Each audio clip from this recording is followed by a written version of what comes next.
The galaxy knew the figure only as the Pale Emissary. He moved through the stellar ports and glittering spires of the Galactic Council's core worlds like a chill draft. A rumor-given flesh, he was neither tall nor physically imposing. He wore simple gray body armor, carried no visible weapons, and his face, when glimpsed, was that of a tired, middle-aged human male, etched with the faint lines of a sorrow he never explained. His infamy was born from a singular, inexplicable fact. His targets died, and they died absolutely. He did not hunt politicians or generals. He hunted monsters. The kind even the Council's vast bureaucracy, with its infinite layers of compromise and corruption, could not or would not touch.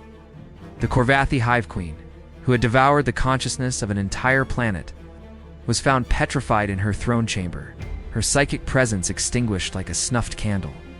The Glyth Syndicate's overlord, a being who traded in living souls as currency, was discovered in his vault, his accounts balanced to zero, his own essence missing.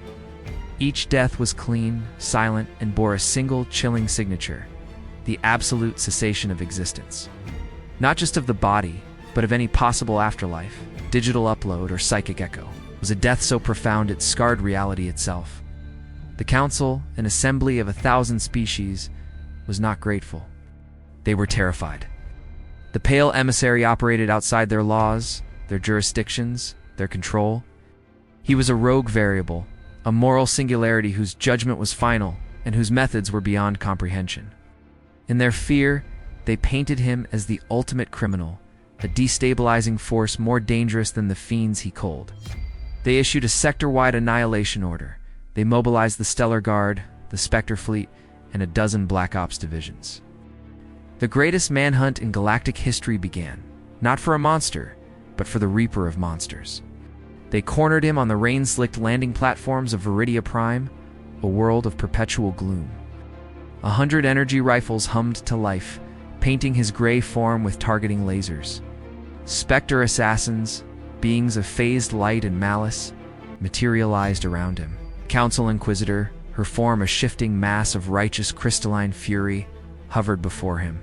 Pale Emissary. Her voice boomed, a symphony of judgment. Your unsanctioned reign of terror ends now. You stand condemned by the unified will of the galaxy. The emissary looked at her. There was no defiance in his eyes, only that deep, weary sadness, and something new, a flicker of pity. He did not raise a weapon, simply spoke. In his voice was a dry whisper that somehow cut through the drumming rain and the hum of weapons. You mistake the symptom for the disease.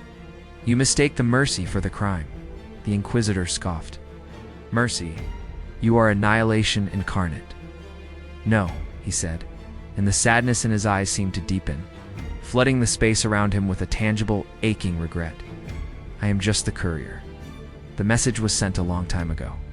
He closed his eyes, and then he delivered the message. It was not a transmission. It was not psychic.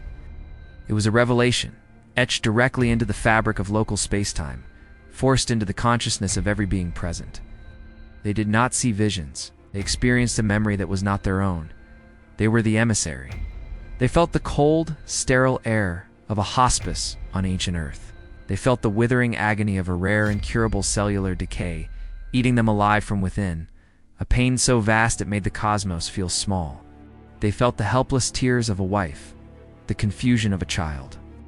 They felt the last shuddering breath in a human body that had once been named Elias Vance. And then they felt the presence. Not a god, something older, the conclusion to all equations, the silence at the end of all music. Death in its pure absolute concept. It did not offer a bargain, it stated a fact. Elias Vance's suffering was an anomaly, a glitch in the system. His unique neural pattern had resonated with the concept of ending at the moment of his demise. In exchange for terminating a life of unbearable pain, he would become an instrument of balance. He would seek out those entities who had so utterly perverted the concept of life, who had built empires on infinity of suffering, that they had fallen off death's own ledger, the truly cosmically evil, who had found ways to cheat even the end. He would be the postman for the notices they had avoided. The memory shifted. Now, they felt what the emissary felt with every kill. They did not feel the satisfaction of justice. They felt the weight of it. With each monstrous soul, he ushered into the final absolute void, a piece of that entity's stolen suffering. The echoes of the pain they had inflicted on billions washed back through him. He felt every scream of the Hive Queen's victims, every moment of existential terror from the glyph's traded souls. He absorbed them, processed them, and carried them into the nothingness with his target. It was not an execution. It was a cosmic trauma cleanup. And with each mission, the weariness in his soul deepened. The sorrow in his eyes grew heavier. The message ended. The rain continued to fall. Targeting lasers still glowed on the emissary's chest, while the Spectre assassins had faded, their forms flickering uncertainly. The Stellar Guard soldiers had lowered their rifles, their hands trembling. The crystalline Inquisitor hovered, her light dimmed, fractures appearing in her facets. She was weeping, shimmering, crystalline tears. They had come to punish a killer, and had instead stared into the abyss he spent every moment holding at bay. You were never alive, the Inquisitor whispered. Her voice shattered. I died in that bed, the emissary said softly. This is just the echo, the permission slip signed with my pain. He looked at the assembled might of the galaxy, a force gathered to destroy a phantom, saw only children who had tried to arrest the tide for coming in. The Council protects systems. I terminate cancers. You feared my lawlessness. You never asked whose law I serve. He took a step forward. No one moved to stop him. The crowd of soldiers, assassins, and officials parted before him like a sea before a relic. The pact stands, he said, his voice the rustle of a final page turning. The truly wicked, who think themselves beyond consequence, will receive my visit. You can try to stop me, but you will only be delaying a message that has already been sent. He walked through the heart of their army, stepped onto a waiting, nondescript shuttle, and vanished into the star-streaked gloom. On the platform, the Galactic Council's finest stood amidst the cooling rain, humbled and heartbroken. They had attacked what they thought was a rogue assassin. They had discovered they had pointed their guns at a terminal, at a walking mercy killing for the universe itself.